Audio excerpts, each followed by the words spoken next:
Meus amigos, TV Ano 30, este roteiro histórico e sentimental, hoje vai contar para alguns e relembrar para muitos a trajetória da terceira emissora de televisão a ser inaugurada em São Paulo, a TV Record, Canal 7. Um levantamento histórico da televisão brasileira demonstra que ela sempre apresentou ciclos de sucesso de uma ou de outra emissora. A TV Record, entre as pioneiras, teve a sua grande fase desde o final da década de 50, sucesso que perdurou praticamente por toda a década de 60. Mas, infelizmente, todo esse sucesso não pôde ser capitalizado durante muito tempo pela direção da emissora. A sequência de incêndios sofridos foi uma das causas definitivas para a implantação de uma crise e depois seguindo-se uma corajosa e obstinada recuperação da empresa. Hoje, a programação que o Canal 7 apresenta é bem diferente daquela que levou a todo o Brasil tantas realizações fundamentais para a história da televisão brasileira. A programação foi feita na base de filmes. E o Silvio Santos, todo mundo sabe que ele tinha 50% das ações da Record, porque ele comprou do Grupo Gerdau. Não era nenhum segredo isso, nós mesmos sabíamos. Quando ele conseguiu entrar na Record, a primeira preocupação dele foi mudar a programação. E no que está bom não se mexe. Então ele inventou algumas coisas, né? Ele inventou Silvio Santos diferente, que teve que tirar depressa. Inventou o filme 3 vezes, quando a maior preocupação de um homem que dirige uma televisão é fazer com que o telespectador não mude de canal, na verdade, quando está assistindo aquele canal. Ele teve que tirar também depressa. Inventou outros programas, na verdade, que ele também teve. E a novela, num horário que não é de novela, que foi o horário das 9 horas, onde a Record tinha todo o seu apoio de vendas, foi um descalabro. Basta dizer que a novela nem terminou. Eles tiveram que tirar do ar antes de terminar e botar as 11, com patrocínio e tudo. Dorival Buretti. Vai ver o que é isso, vai ver o que é isso. Já começou e já se machucou. Ô Dorival, fica ali naquele microfone, por favor. Fica naquele microfone. Dorival, você vai cantar, Dorival, pertinho do microfone. Você vai cantar? Tudo bem, Sr. Silvio? Tudo bem, você vai cantar? Meu querido e amável auditório, meu sincero e cordial, boa noite! Você vai bem? Tudo certinho? Tudo certinho, Sr. Silvio? Você veio bem fantasiado. Aqui é carnaval, né? Silvio Santos é coisa nossa. Silvio Santos é coisa nossa. Silvio Santos é coisa nossa.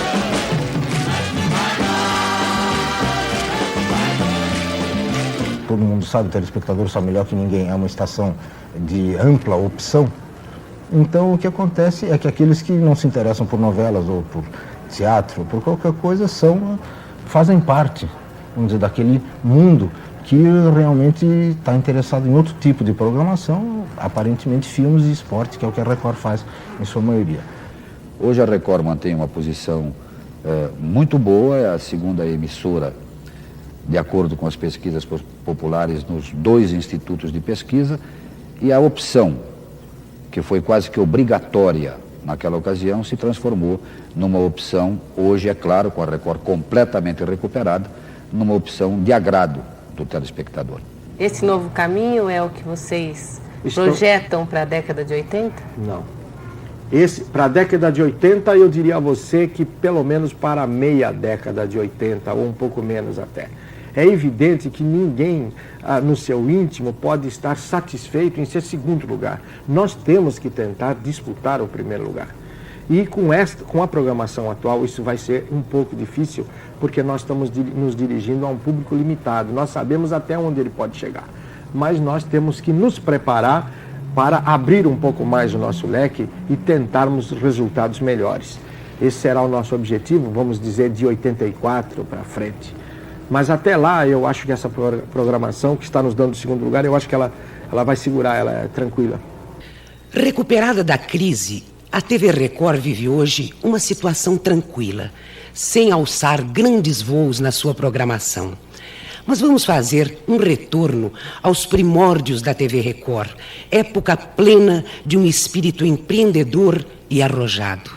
Grande jornalista, Assis Chateaubriand, com aquelas loucuras e com aquele jeito de viver dele, fez uma viagem, entre as inúmeras que ele fazia a cada 15 dias, fez uma viagem aos Estados Unidos. Veio dos Estados Unidos imbuído com esse assunto televisão, que estava começando também lá.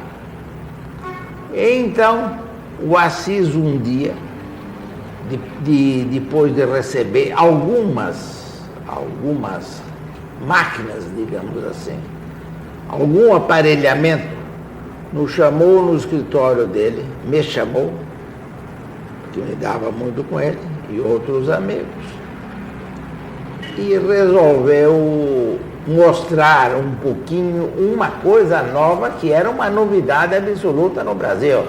A gente está sentado numa cadeira e numa outra sala a ser visto sentado nessa cadeira. E o Assis tinha um jeitão muito desprendido. E o Assis, então, desde o momento que eu vi a primeira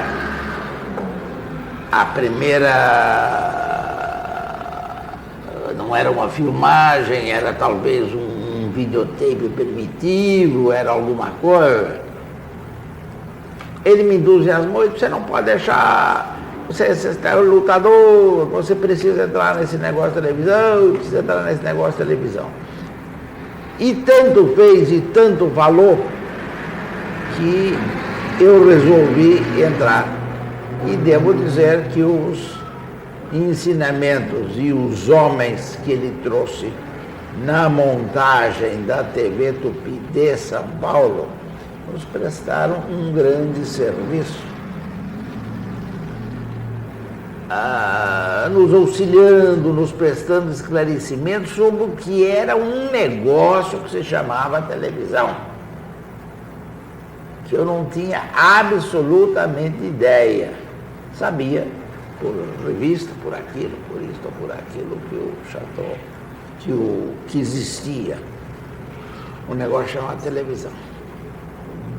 Aí reuni o meu cunhado, que já era sócio da Rádio Record, o senhor João Batista do Amaral, e resolvi ver o que era esse assunto televisão. O Dr. Paulo Machado de Carvalho já tinha uma presciência do que deveria ser uma televisão nitidamente brasileira. E durante muito tempo, quando ele já começou a pensar em montar a TV Record, em sua casa nos reuníamos uma noite por semana, os nomes de maior categoria, de maior expressão da Rádio Record, das suas emissoras de rádio de então, que eram as emissoras unidas, entre as quais podemos contar a Rádio Bandeirantes, a Rádio Pan-Americana e a Rádio São Paulo, e nos reunimos uma vez por semana num estúdio em sua casa, onde lançamos os baseamentos da futura TV Record. Quando eu vi que eu já estava com 50 e tantos anos e que os encargos estavam ficando muito grandes, eu tive a aventura e a bondade de Deus para que os meus filhos, todos eles, se engrenassem e gostassem, porque engrenar não adianta. Se a gente não faz as coisas com carinho e com vontade, não adianta. Eles todos engrenaram no assunto televisão e no assunto rádio. Então eu tenho 3 filhos, e os 3 filhos trabalham em assunto televisão e rádio. De modo que isso me deu muita força para eu aguentar muita coisa. No nosso caso específico, nós temos uma estrutura evidentemente familiar e que, no nosso ponto de vista, foi muito proveitosa para a empresa, porque o Dr. Paulo Machado de Carvalho se constitui até hoje numa bandeira, não só no terreno da radiodifusão, como também no terreno dos esportes. E todos aqueles que fazem parte daquilo que nós chamamos do clã Paulo Machado de Carvalho acreditam muito nesta imagem dele, nesta verdadeira mística que há em torno da figura dele. E é inegável que o transporte desta figura para a empresa foi benéfico. Como que foi a apresentação inaugural da Record? Foi maravilhosa. Foi no dia 27 de setembro de 1953, se não me engano, no Estúdio A enorme, o Dr. Paulo presente com a sua senhora, os Machado de Carvalho, eu como diretor de estúdio, o Blota Júnior e a Sandra Amaral, descendo uma escada e apresentando: senhoras e senhores, está inaugurada oficialmente a televisão Record, Canal 7. Aí tocou o prefixo e o Blota Júnior fez uma locução maravilhosa e começou um grande musical. Aí eu arrepiei. Uma beleza. O primeiro programa que efetivamente foi ao ar, que foi apanhado por todos os nossos ansiosos televisores, das pessoas ligadas à televisão Record, porque evidentemente o Canal 3 dominava totalmente a antiga Tupi, dominava totalmente a audiência no Canal 3. E o Canal 7 pegava-se com alguma dificuldade e às vezes a imagem não ia para o ar. O primeiro programa foi feito exatamente neste prédio, nesse edifício onde nos localizamos, e naquela noite, para grande júbilo nosso, com um formoso e bem afinado coral das normalistas da famosa Escola Normal da Praça da República e com a não menos famosa banda da então Força Pública, nós apresentamos um programa de meia hora que foi o batizado da TV Record. Agora, o programa inaugural, esse sim jamais festivo, trouxe todos os elementos num pupurri extraordinário, porque a Rádio Record mantinha sob contrato o maior volume e a maior qualidade de artistas de todo o Brasil. A primeira coisa era a Record ter condições técnicas possíveis. Então, você sabe que numa empresa de televisão, o seu parque técnico é importantíssimo. E nós, naquela ocasião, pensamos bastante nisso. Então, no momento em que a Record realmente enfrentou ou resolveu se decidir pela luta pela liderança na televisão em São Paulo, ela estava bem equipada. A Record tinha 3 teatros, tinha pelo menos 4 caminhões de reportagem externa, tinha mais uns 2 ou 3 estúdios aqui funcionando, então ela estava aparelhada a enfrentar. A Record respeitava muito um convênio que existia, que as empresas do mesmo naipe não tirassem elementos do adversário. Então o que acontecia? A Record tinha um bom equipamento, um grupo razoavelmente talentoso, com muita vontade, mas eram as 11 mil virgens, aqui ninguém conhecia nada de televisão, e em confronto com a Tupi.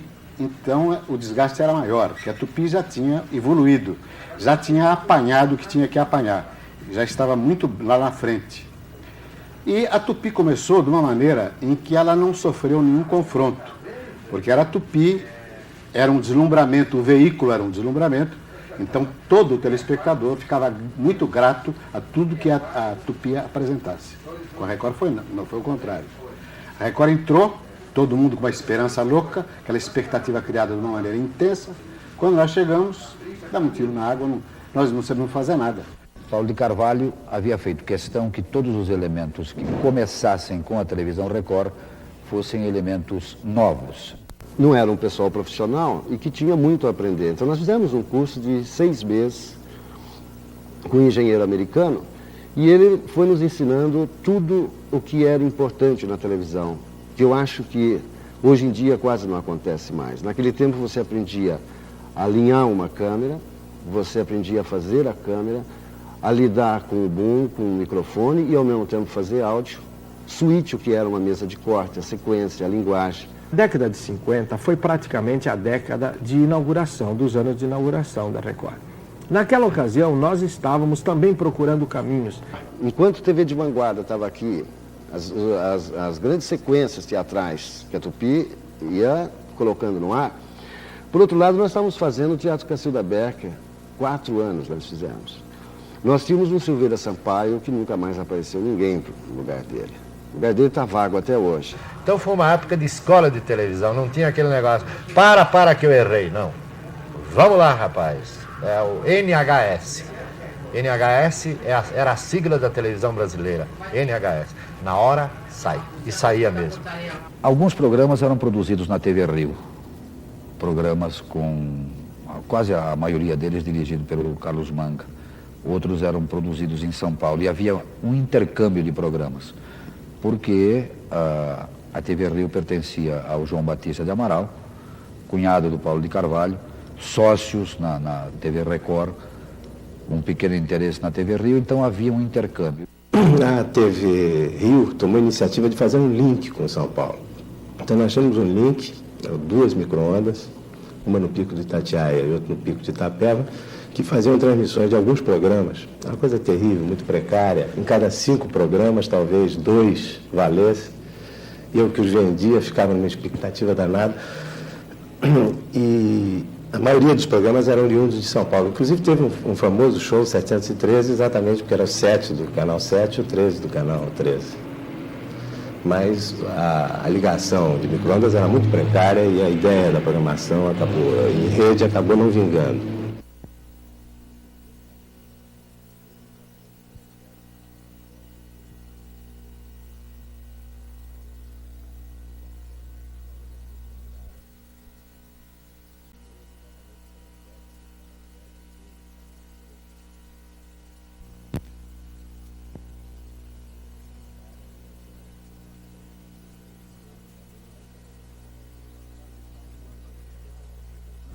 Quando a TV Record foi inaugurada, já estavam em funcionamento em São Paulo as TVs Tupi e Paulista. E com esses anos a mais de experiência, ambas procuravam conquistar sua audiência através de teleteatros e de telenovelas. Embora tenha desenvolvido importantes trabalhos em outros gêneros de programas, a Record optou por desenvolver musicais, numa colocação inteligente de não concorrer pela audiência, não se utilizando dos mesmos recursos de suas precursoras. Na década de 50, a Record procurou se firmar. Quer dizer, ela fazia transmissões externas, ela fazia muitas promoções. Foi uma década em que nós fizemos várias promoções. Nós fizemos o mês da música popular brasileira, que hoje todo mundo faz, mas que nós já fizemos. Fizemos Noite dos Choristas com o Jacó do Bandolim, quando nós colocamos uns 500 tocadores de bandolim aí tocando aqui nos estúdios. Enfim, nós fizemos agora não me ocorrem todas as promoções, mas nós estávamos tentando impor a imagem da emissora. Um dos grandes sucessos da época foi o programa da Inesita Barroso. A Inesita apareceu logo depois do 4º centenário. E era um programa em que ela aparecia quase que sozinha, com um violão ou com uma viola, uma vez ou outra com orquestra, mas a grande maioria das vezes sozinha. E onde, para a época principalmente, era uma coisa realmente apaixonante de se fazer. A gente foi inventando e inventando, e quem inventa é o inventor. O fato é que havia, depois de alguns dias do programa no ar, a Inesita apresentava-se em 5 cenários diferentes, com 5 trajes diferentes, cantando 5 tipos, gêneros de músicas diferentes. Agora, se vocês me perguntarem como era feito isso ao vivo, eles dizem assim, é só com o Mandrake mesmo. O programa da Maísa chegava a dar 47% de audiência.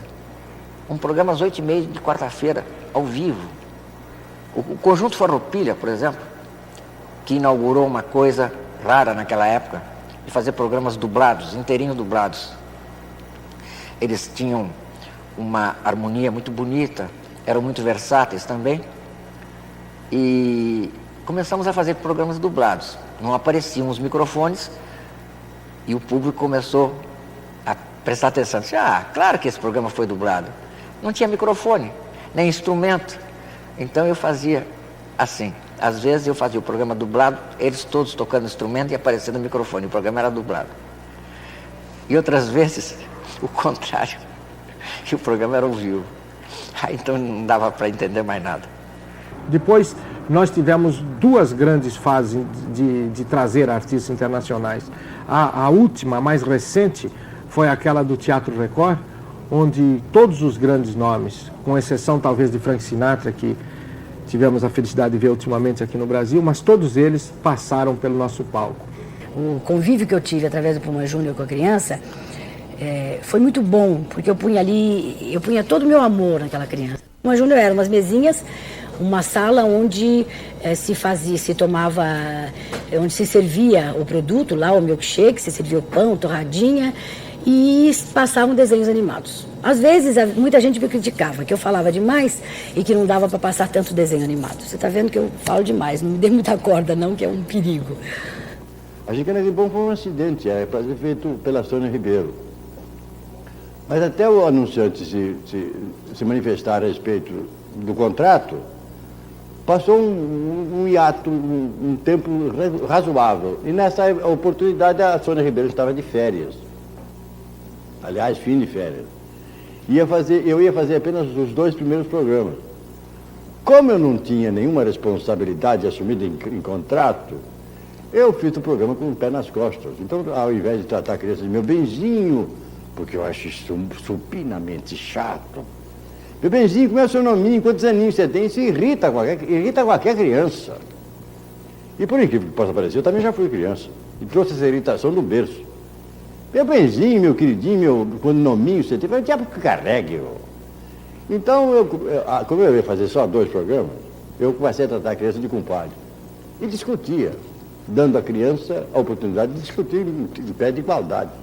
O Leporassi era muitas vezes criticado, porque ele falava mal dos americanos, falava, vai cantar inglês? Que isso, rapaz? Pelo amor de Deus. Bom, canta, vai, não tenho nada com isso. Mas o público se acostumou e gostou. Então, aquele negócio, ele deixou uma marca e eu pus grandes animadores. Puxa, o Blota, Manuel de Nóbrega, Arnaldo Juliano. Eu não, Durvaldo Souza, não sou animador, eu sou um cara que quebra o galho. Mas nenhum deu certo. E a Clarice Amaral. E eles deixaram aquela marca ali. Eu aprendi isso, né? E daí surgiu o Vanderlei Cardoso, a Samília Batucada, Sidney Magalhães, Sidney Magal, o Antônio Marcos, e todos os cantores que você pode imaginar que estão aí brilhando, conjuntos, essa Márcia Aidê, gente que está nos maiores bailarinas aí, inclusive na Espanha tem a Márcia Arabian, que vai dançar na Rússia. E foi uma brecha, porque a televisão naquele tempo era um deslumbramento. E cada criança que vinha fazia uma coisa só, bem feita. Em 53, dia 8 de outubro, se me falha a memória, começamos no Canal 7, com o Cirquinho do Arrelia, com Pimentinho e Arrelia. Que nós fazíamos o Cirquinho, fazíamos a primeira parte que nós chamávamos. A primeira parte, o malabarista, o mágico, após entrar, os palhaços que faziam aquela entradinha deles, as brincadeiras. Depois entrávamos eu, a Reli e o Henrique, fazíamos o nosso número. Depois entrava mais um número e logo após entrava uma comedinha. E a comedinha é aquela de pastelão, água, farinha, ovo e a criançada adorava. Alguns dizem, e isso está implícito nas perguntas, que você teria adaptado o seu tipo à televisão. Daí o sucesso que, por exemplo, o Piolín não teve. Você concorda com isso? Eu acho que, em parte, sim. Eu confesso que sim. Eu me adaptei à televisão porque eu sou muito dedicado à minha figura de palhaço. Sou um profissional consciente. E eu não podia trazer toda aquela bagagem do circo para a televisão. Mesmo aquelas piadas fortes, gestos meio escabrosos, assuntos escabrosos. Então eu tive que polir tudo isso para trazer para a criança e dar para a família que me assistia integral. As aventuras do Capitão Sete, nesse seriado onde eu vivia a Silvana, que era a heroína do seriado, né? Na época, era tudo assim a última hora, aquela corrida violenta. Então você tinha 5 minutos para memorizar tudo que você tinha que fazer durante o programa. E acontece que havia acontecia muitos imprevistos. Então tinha um elemento, esse José Júlio era o nosso Buda. Então os bandidos teriam que chegar ali, né?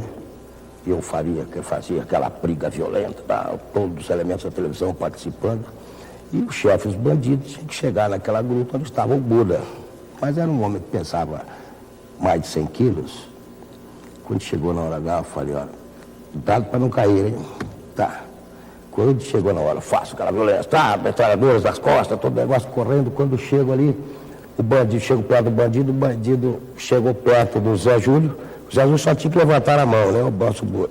Mas quando ele foi levantar a mão, já desceu como uma foca, né? E 4 anos com o Teatro Cacilda Beck, que naquele tempo estava começando Valmor Chagas, Fred Klima, e tinha um elenco incrível, além da Cacilda, Cleide, Zimbisky, que foi um professor para todos nós, tanto em matéria de fotografia para televisão, iluminação, ensinou muito, como as poucas vezes que eu me atrevi a dirigir e fazer alguma coisa dentro da televisão com referência a Shakespeare, foi ele que chegou para mim e ensinou a respirar Shakespeare e a entender o script para poder passar para os atores.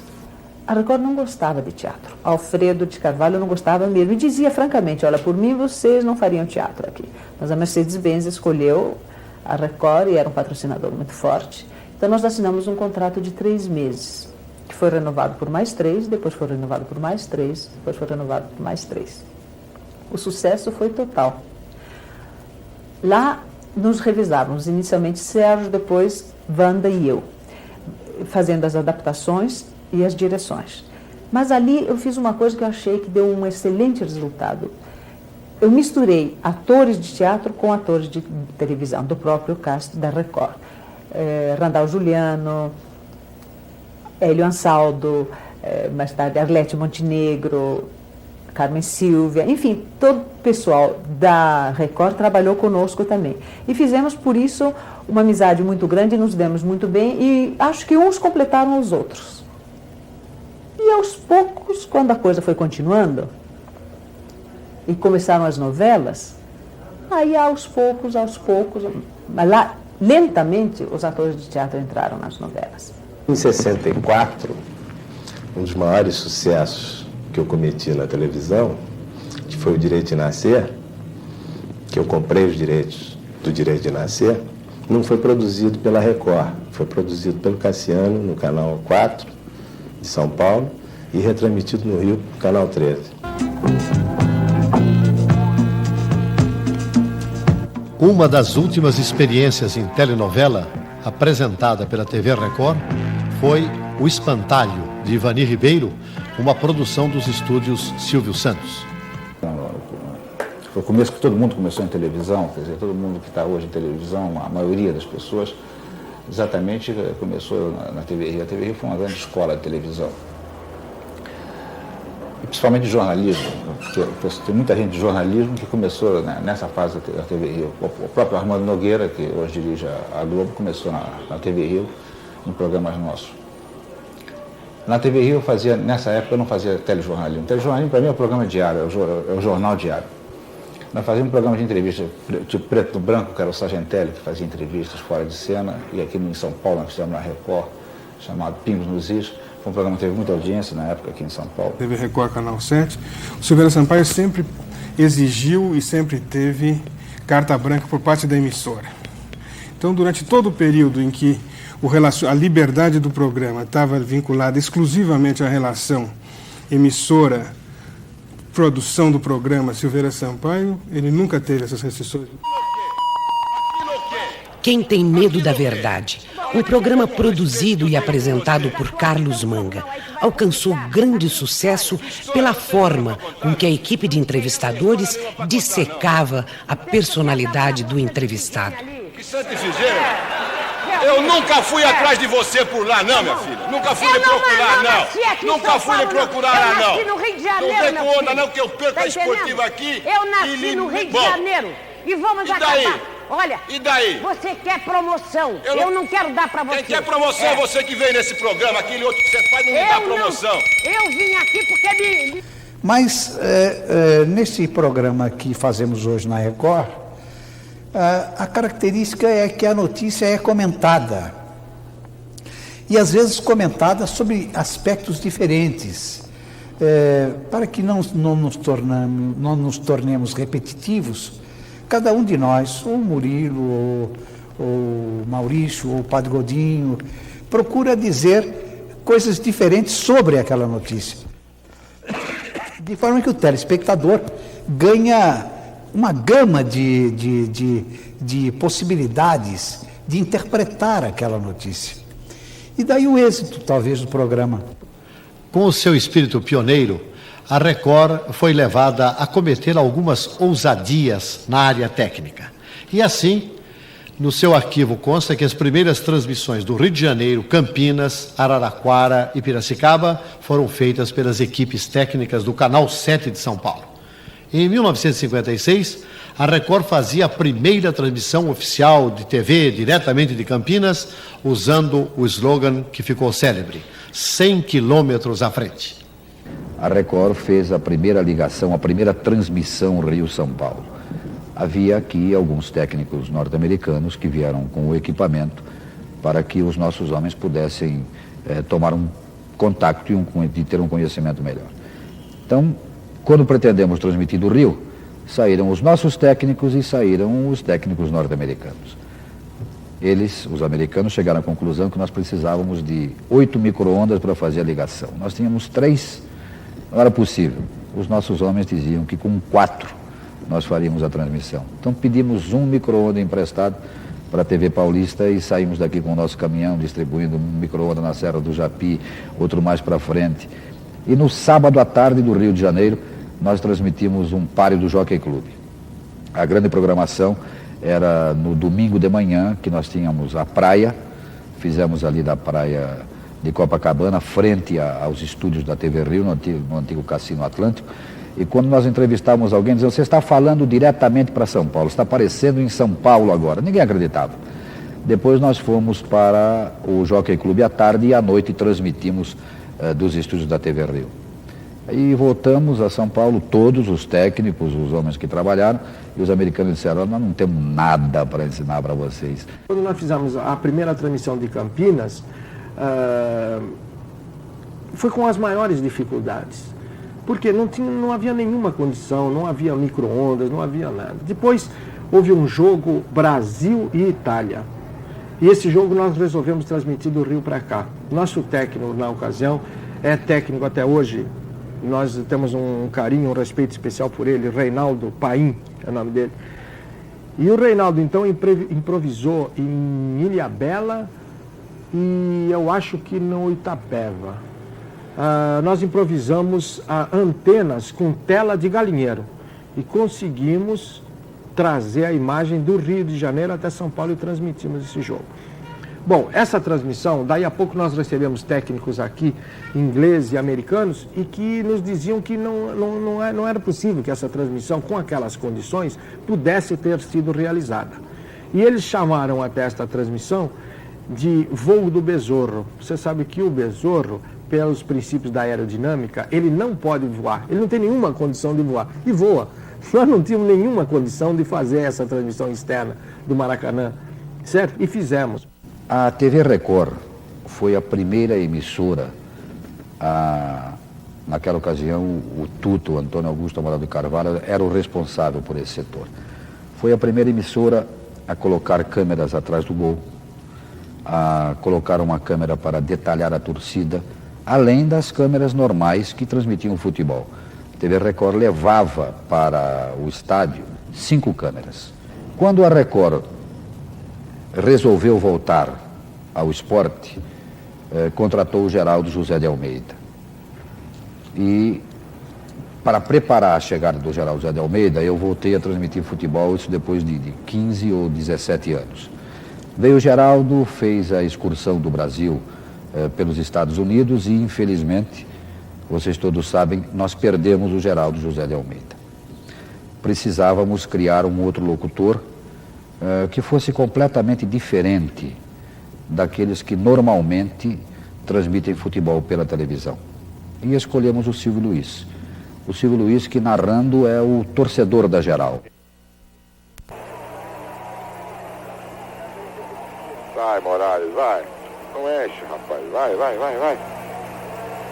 Vai catar coquinho. Mário Sérgio. Agora, Jair, olha aí que bom! Opa! Eu vi! Se ela vai, malandro, o Adilson estava lá estufando e a periquita cantava no fundo do gol do time do Nacional. O primeiro programa que começou a fazer a TV Record crescer foi o Grande Show União. Era um programa humorístico e musical.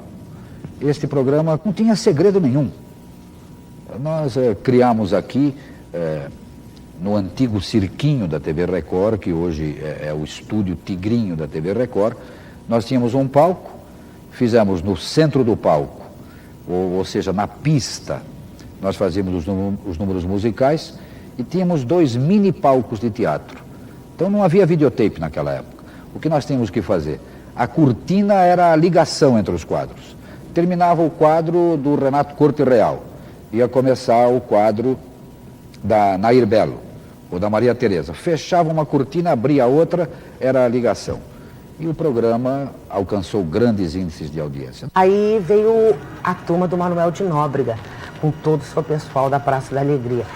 E aí a Record tomou em 66 um impulso que realmente foi uma das coisas mais bonitas que teve na televisão. Programa barato, era um telão atrás, o cenário era um telão, um banco, entra pela esquerda, sai pela direita, não tem erro, não tem trucagem, não tem nada. Naquela época havia videotape. E foi assim, então, imediatamente ele bolou o nome Praça da Alegria, onde ele ficava sentado e os personagens passavam em torno daquele cenário.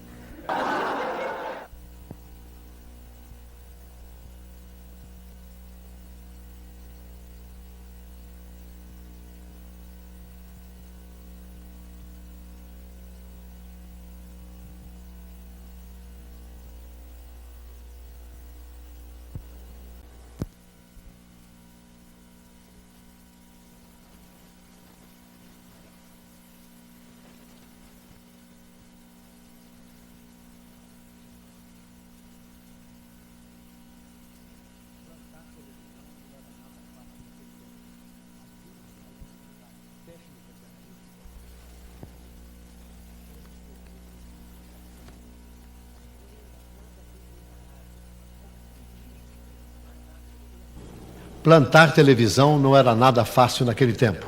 Assim, as dificuldades técnicas e artísticas foram inúmeras durante todo o período de implantação da emissora. Porém, nada foi comparável aos prejuízos provocados pela sequência de incêndios sofridos pela TV Record, que começou em 1960, ano em que a emissora comemorava seu 7º aniversário. Que eu brinco sempre com todo mundo que eu sou o recordista de incêndios no mundo, todo mundo acha graça. E eu digo que sou, porque só na televisão Record nós tivemos 7 incêndios. Mas o que eu chamo incêndio é destruição total. Por exemplo, no Teatro da Rua da Consolação, não foi nada. No Cine Paramount, que nós usamos como estúdio de televisão, não foi nada. A nossa torre tivemos que quase que renová-la lá na Avenida Paulista para que ela funcionasse. Aqui mesmo no nosso estúdio tivemos incêndios, 2. Eu me lembro que na época nós saímos daqui, tinha queimado o material todo nosso, e nós estávamos numa situação muito privilegiada já naquela época, né? Quando a Record foi para o teatro, aconteceu uma coisa engraçada outra vez. Nós criamos uma linguagem, sabe? As câmeras fixas e a cena se desenrolando no palco. E as câmeras paradas, fixas, só movimentadas, com uma Azumar que nós possuímos, o resto era lente fixa, e foi criada uma nova linguagem de televisão, do qual as outras emissoras depois também sentiram a necessidade de ter um teatro. Nós fomos para o Teatro Record Consolação começar a programação, uma nova programação, e tinha que se pensar em alguma coisa, tanto que o incêndio foi às 6h30 da manhã, ao meio-dia nós já estávamos no ar, de uma saleta, fazendo jornal e cuidando da programação. Mas nesse ínterim, a Excelsior vinha muito bem com novela e estava embalada e liderando. Então nós achamos que nós não podíamos brigar com a mesma arma. Primeiro, que não tinha nem recurso de estúdio para continuar a fazer as novelas e aquele mesmo esquema de programação. E você tinha um palco que naquele palco tinha um elevador para descer e subir alguma coisa se quisesse cenografia, e tinha uma pequena piscina de 1,80 m por 2,50 m, um negócio assim. Aí nós partimos para os musicais e investimos em cima de uma geração que estava aí cantando nos botecos, junto ao barzinho do Mackenzie. Creio que em 1965, quando a Record começou a contratar de uma maneira surpreendente, o pessoal dormiu um pouquinho e a Record começou a contratar os elementos que estavam em disponibilidade, mas que era uma grande força que estavam surgindo, que era Roberto Carlos, Elis Regina, enfim, e todos os outros. Eu não vou citar todos os nomes, senão vou ficar aqui durante meia hora. A Record fez um elenco milionário. A Record se transformou no grande veículo da música popular brasileira, mas a música popular brasileira é que ocupou aquele espaço. Ela acontecia de uma forma tão forte, tão intensa, que ela ocupou aquele espaço e dominou uma estação de televisão, e lá se impôs. Criamos, de uma certa forma, uma nova concepção para o artista brasileiro. O artista brasileiro era conhecido antigamente só um malandro de camisa listada, a cantora tinha que ter chapéu de Carmen Miranda, e esse negócio é que nós acabamos e demos dignidade ao artista brasileiro. Paulinho de Carvalho propôs que a gente montasse um programa de televisão baseado na grande quantidade de talentos emergentes que existiam no meio universitário. Nós havíamos feito um espetáculo de teatro no Paramount chamado O Fino da Bossa.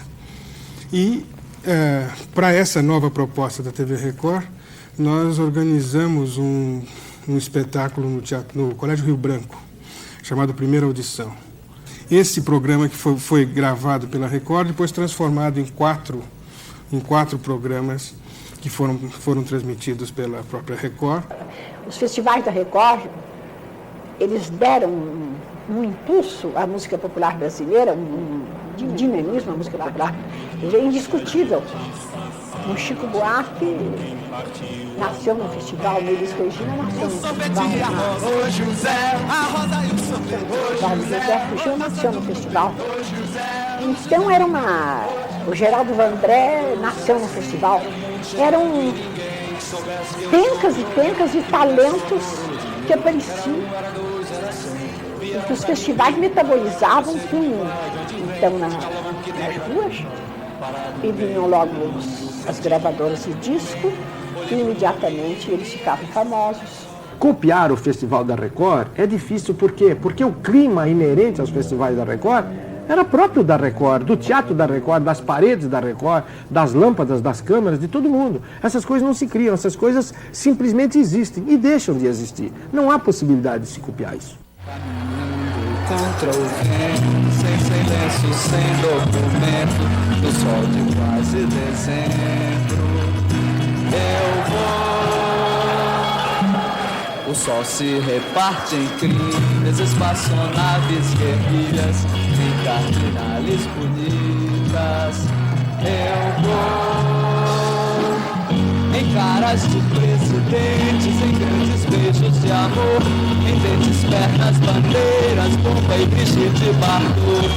Estava à toa na vida, o meu amor me chamou pra ver a banda passar, cantando coisa de amor.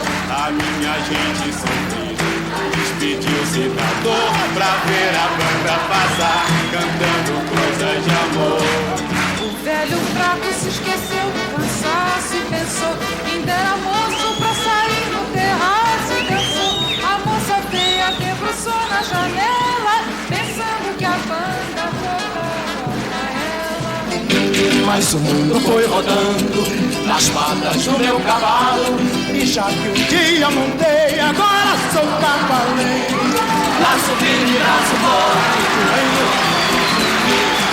na boiada já fui boi, boiadeiro já fui rei, não fui nem por ninguém que junto comigo houvesse, que quisesse ou que pudesse, por qualquer coisa de ser, por qualquer coisa de ser, o querer mais longe que eu. Mas o mundo foi rodando nas patas do meu cavalo, e já que um dia montei, agora sou cavaleiro. Laço firme, braço forte, no reino que não tem rei. Ai, ai, ai, ai, ai, ai, ai, ai, ai, ai, ai, ai.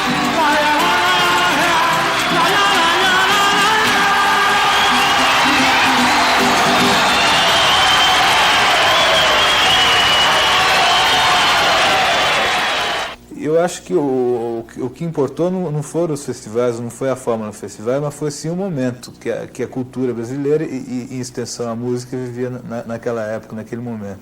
Então eu acho que o problema do festival é se encontrar um momento parecido de novo, um momento de criatividade musical, um momento de expansão da criatividade musical do povo brasileiro. E realmente o momento não chegou ainda. A Jovem Guarda foi uma fase importantíssima também, porque apanhou uma camada numa idade em que antigamente não abria o bico.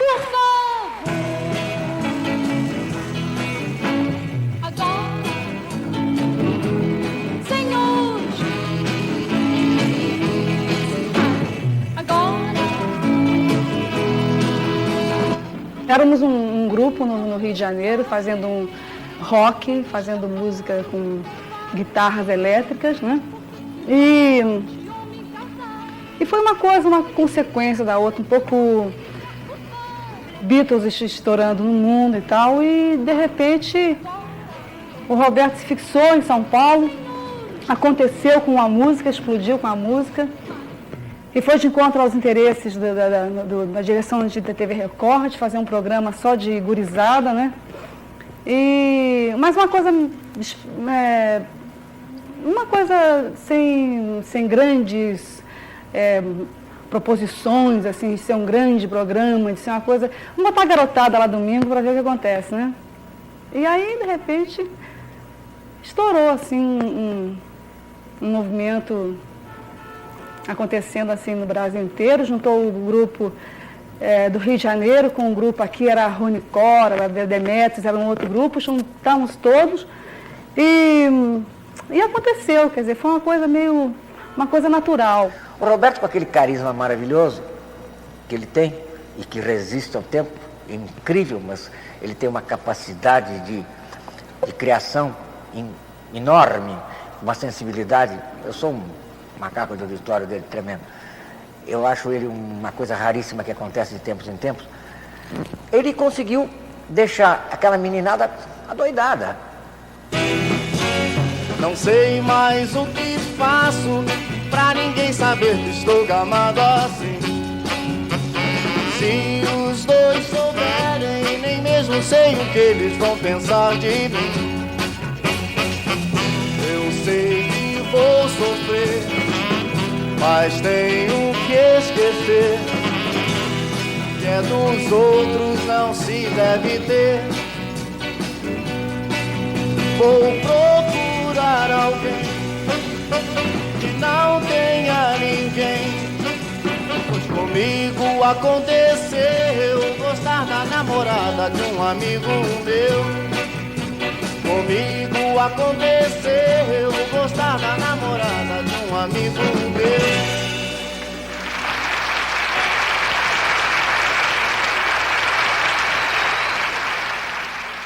O que nós fazíamos era usar com inteligência sempre os mesmos nomes. Nós usávamos os mesmos em programas diferentes.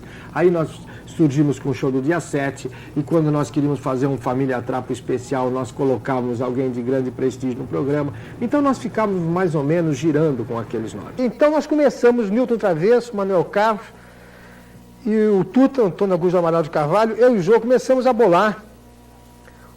Aliás, o Tuta já tinha ideia, seria uma família, mas cada um de nós colocou um tipo. O Jô criou o Gordon, aquele mordomo que ele fazia, eu criei, claro, o tipo do Golias, que a gente já estava fazendo, e o Sócrates, era aquele garoto gênio, que eu vi uma vez um filme do Charlie Chaplin, onde tem um garoto, filho dele, que dá uma lição de política, eu achei muito gozado aquilo, muito inteligente, muito bacana. Então idealizei o Sócrates, o garoto que sabia mais que todo mundo. E eu e o João escrevemos durante 4 anos a Família Trapo. Se ele não reconhecer, se o seu Bronco não reconhecer você se fecha, não conta nada, tá? Pode deixar, cadê? Tá vindo. Olha, vai, opa! Não tá muito cheio aí. Mas quem é?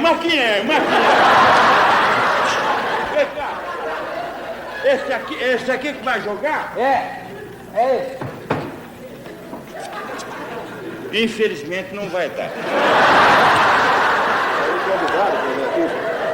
Não vai dar, o senhor acha?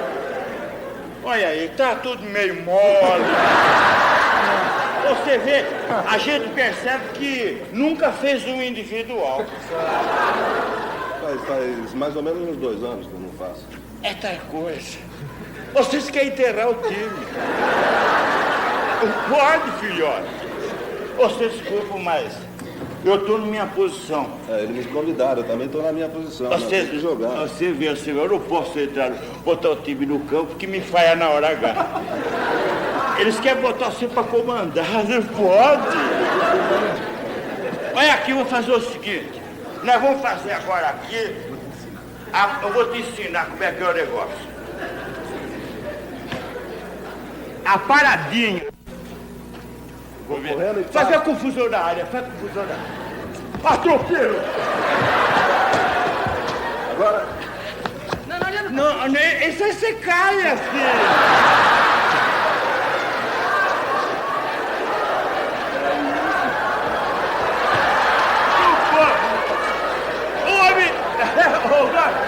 Em vez de ele falhar, ele vem assim, ó.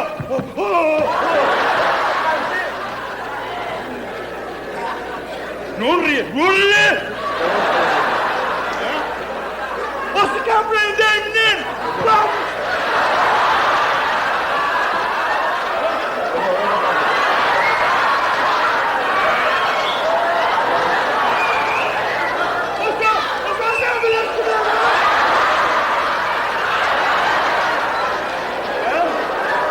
Houve um tempo em que o nosso elenco era praticamente o elenco brasileiro. Tudo que tinha de representativo estava aqui. E nós contratamos com exclusividade. Então o show do dia 7 parecia uma inovação. Era quem? O elenco. Era o elenco, o primeiro time nacional, só funcionava na Record. Oh, Romeu, meu mancebo.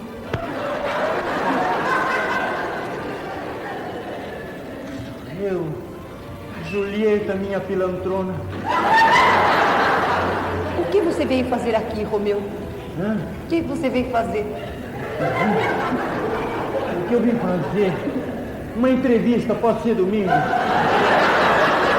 Pode, meu amor. Claro que pode. Julieta, por que você demorou tanto para chegar na janela? Estava lá dentro, Romeu. Entendo. Mas demorou mesmo. Julieta, e o seu pai, onde está? Seu pai.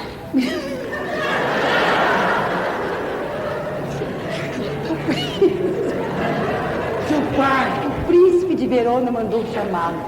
Sim. Romeu, meu amor, meu bem amado. Oh, quanta saudade. Meu amor. Sim. Olha, que o amor que me enche o coração encha o seu também, Romeu. Sim.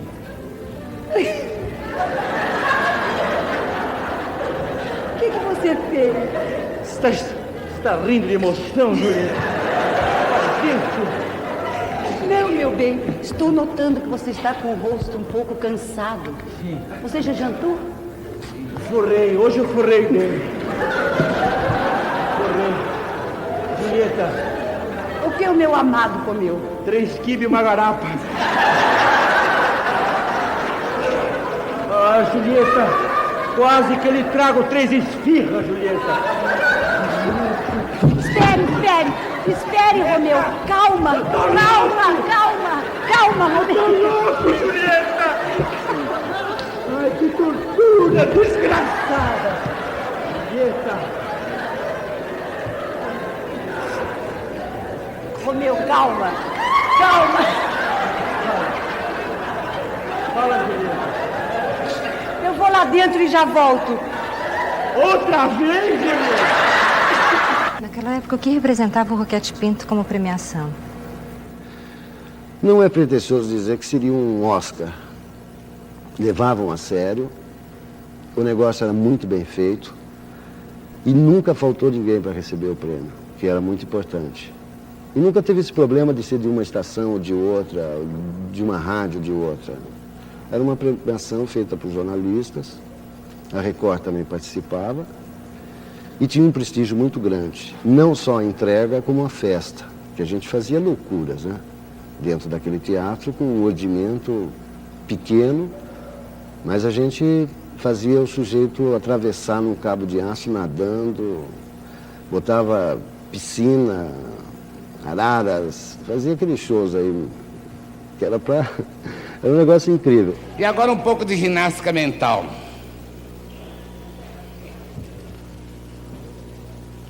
Meia-noite, um sujeito pula uma janela com as roupas na mão. O guarda ia prender, mas não prendeu porque ele pensou, deixa, eu também fui moço. Tão bacana isso, não é?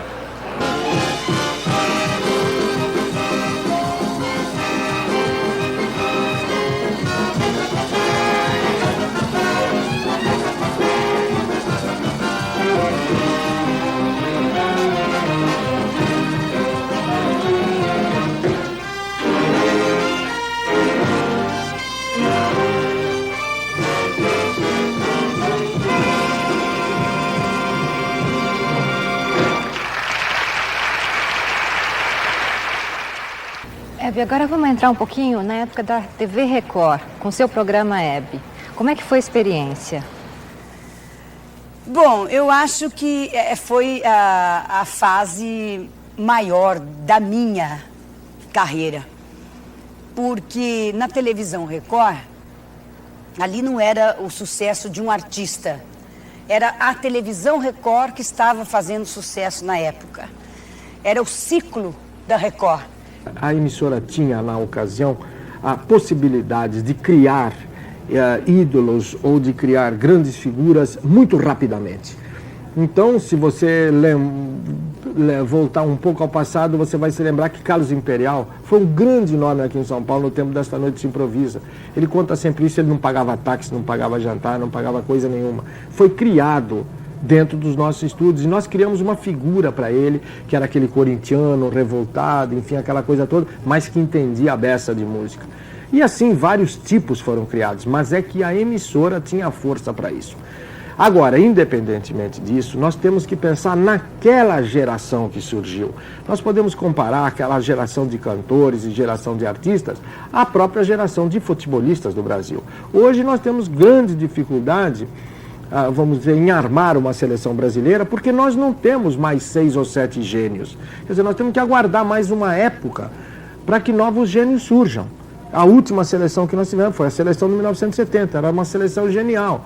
Como geniais, eram Elis Regina, era Roberto Carlos, era Jair Rodrigues, enfim, toda aquela turma que apareceu, que foi lançada, Roberto Erasmo, enfim, todos que foram lançados junto com a Record, ou lançados pela Record. Havia a força da emissora, havia a criação da emissora, mas não se pode negar que havia também o poder e a força deles próprios. Eles realmente tinham uma grande força íntima de comunicação. E a Record, na época, sofreu mais um incêndio no Teatro Consolação, mais um incêndio no Paramount, perdendo equipamento. Chegou uma hora que ela não tinha mais fôlego para continuar com essa programação. E cada um foi pegando o seu rumo. A Elis foi para lá, Roberto para cá, Erasmo, Vanderleia, Elisete, e cada um foi cuidar da sua vida. Em 1973, no finzinho de 73, a Record estava numa situação bem difícil.